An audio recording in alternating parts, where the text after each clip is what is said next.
Oi gente, tudo bom? Eu sou muito fã da escritora norte-americana V.C. Andrews, que fez muito sucesso, especialmente na década de 80 e 90, com os seus livros que tinham como temática principal sagas familiares com bastante problema e bastante temas polêmicos. Aqui no canal já tem outros vídeos falando sobre a autora e sobre várias sagas dela, mas nesse vídeo especificamente eu vou comentar sobre a saga mais vendida da V.C. Andrews, que é a saga Landry, que são 5 livros que acompanham a Ruby e os familiares dela e que voltou ao hype recentemente porque o canal Lifetime adaptou 4 dos 5 livros, trazendo para a telinha toda essa história. Nesse vídeo eu vou comentar bastante sobre essa saga, sobre os filmes, mas tudo sem spoilers. Então se você não quer ter nenhum tipo de revelação, assistir tudo sem nenhuma grande revelação comprometedora, esse vídeo é pra você. E só lembrando que aqui embaixo na caixinha eu coloquei os links para todos os outros vídeos onde eu falo da V.C. Andrews e sobre outras obras dela. Então se você ficou curioso, dá uma passadinha lá e confira também esses outros vídeos.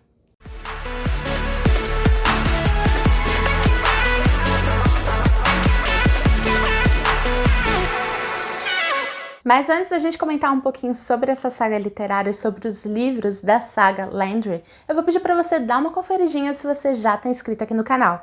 Senão eu vou te convidar a clicar nesse botãozinho inscrever-se. Nesse mês de agosto está tendo uma enxurrada de vídeos, então para você não perder nada, clica também nesse botãozinho com o sinal de sininho, assim toda vez que eu fizer alguma publicação aqui você vai ser notificado, assim você não perde nada. Aqui embaixo na caixinha de comentários, comenta para mim se você já conhecia essa saga, já dá também um joinha, porque esse like me ajuda muito na divulgação, tanto do canal quanto do vídeo. Se você deixar para curtir, depois você vai acabar esquecendo. E aqui embaixo está marcadinho também todas as minhas redes sociais, me segue por lá, vamos trocando figurinha. Se você quiser perguntar alguma coisa sobre o vídeo, alguma coisa assim, através dessas redes sociais também, eu vou ficar bem feliz, fica à vontade. A V.C. Andrews foi uma escritora norte-americana que publicou diversos livros, mas que acabou morrendo muito cedo. Ela morreu em 1986, depois de um câncer de mama. Ela já tinha sofrido alguns outros acidentes, ela era cadeirante, e a vida dela foi dedicada à escrita, inclusive até os últimos momentos de vida dela. Ela lançou diversos livros, aqui no canal tem algumas outras sagas comentadas sobre a autora. Porém, muito do trabalho dela, ela acabou escrevendo somente em rascunho, fazendo alguns resumos, ela não chegou a de fato escrever os livros.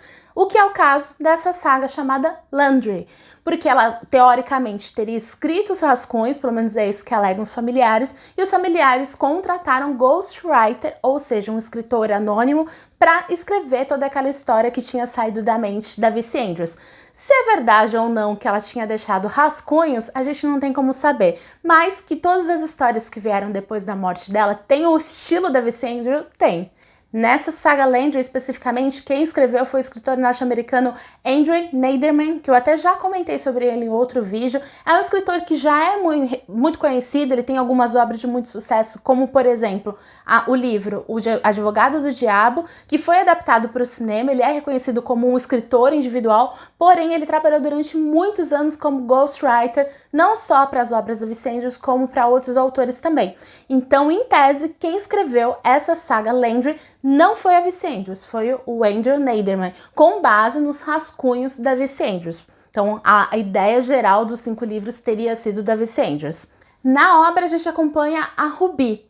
No primeiro livro, a gente conhece a personagem, que é uma jovem super dedicada aos estudos, mas ela é uma jovem órfã, ela não conhece o pai dela, não sabe quem é, e a mãe dela faleceu quando ela era muito pequena, e quem cuida dela é a avó materna.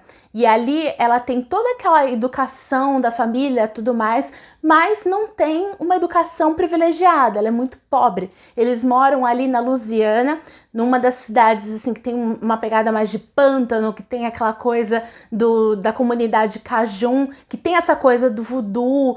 Sempre me lembra, quando eu estudo alguma coisa nesse sentido, sempre me vem à cabeça o desenho da Disney chamado A Princesa e o Sapo. Vocês já assistiram?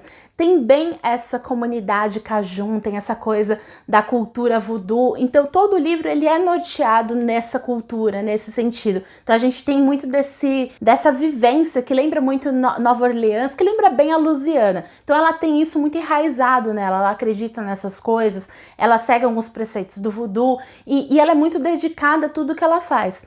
Porém, ela começa a se envolver com um rapaz, que é um rapaz de alta elite, que é o Paul, só que logo no começo a gente já descobre que esse rapaz tem um passado estranho aí, que tem algo que tem uma conexão com a Ruby.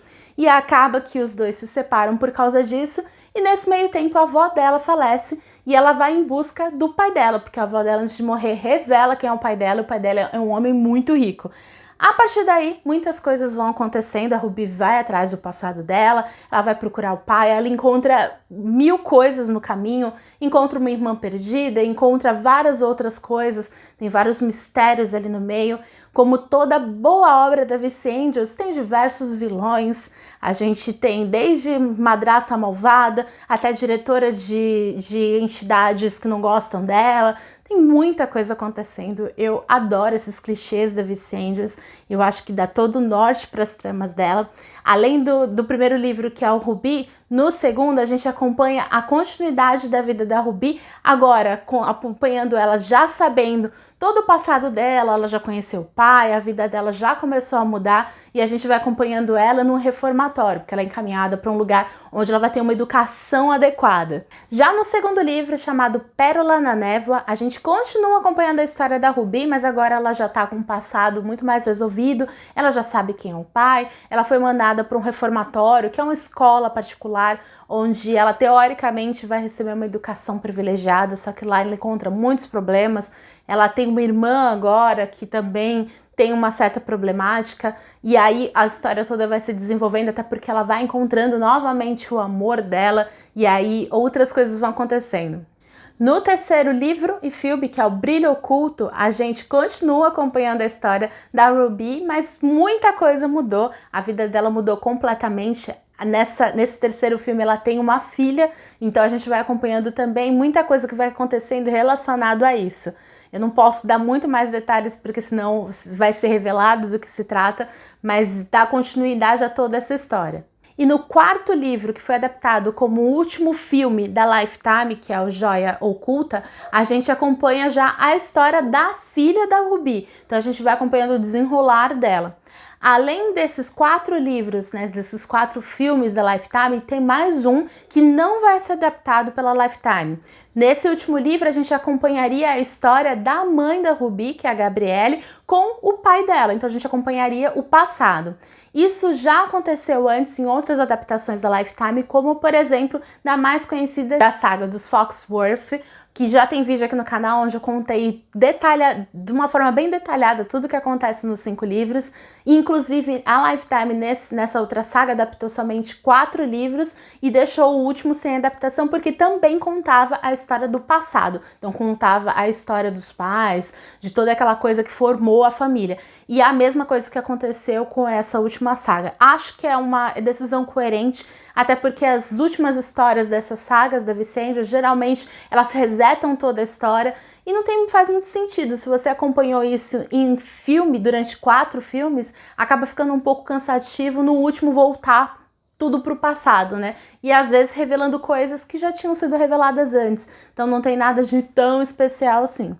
A adaptação da Lifetime já tinha estreado nos Estados Unidos. Aqui no Brasil ela começou a ser divulgada, começou a ser exibida a partir do dia 14 de julho, e a última exibição, né, quando encerrou esses 4 filmes, né, baseados nos 4 primeiros livros da saga, terminou no dia 25 de julho, mas que já está disponível no catálogo da Lifetime. Então se você tem o canal através da sua TV por assinatura, ou tem alguns trechos disponíveis no site, vale a pena dar uma conferida, ou por aí, né? A gente sabe que rola umas divulgações não oficiais, né, do filme. Se você tiver interesse, dá uma procuradinha. Pra você que gosta da V.C. Andrews, gosta desse estilo de leitura, desse estilo de história bem dramática, bem clichê, é um prato cheio. Então é isso, gente. Eu espero que você tenha gostado de conhecer um pouquinho mais sobre mais uma saga da V.C. Andrews, essa que é atualmente a mais vendida no mundo todo. Talvez não seja a mais conhecida da autora, acho que a mais conhecida é a Foxworth, mas também a gente já falou aqui no canal sobre uma outra saga chamada The Castle, que também é bem legal, também tem adaptação na Lifetime, a Lifetime comprando os direitos de todas as divulgações dos livros da V.C. Andrews, que eu acho ótimo, traz mais que tá pouco. E depois comenta aqui pra mim se você assistiu, se você gostou gostou, não gostou. Aqui embaixo também eu vou deixar o link certinho do trailer completo, aí você dá uma conferida. Se você curtir, aí depois você assiste e comenta aqui, porque eu sou muito fã da autora, então eu quero encontrar novos fãs também da autora pra gente ficar trocando essa figurinha. É isso, gente. Um grande beijo e até o próximo!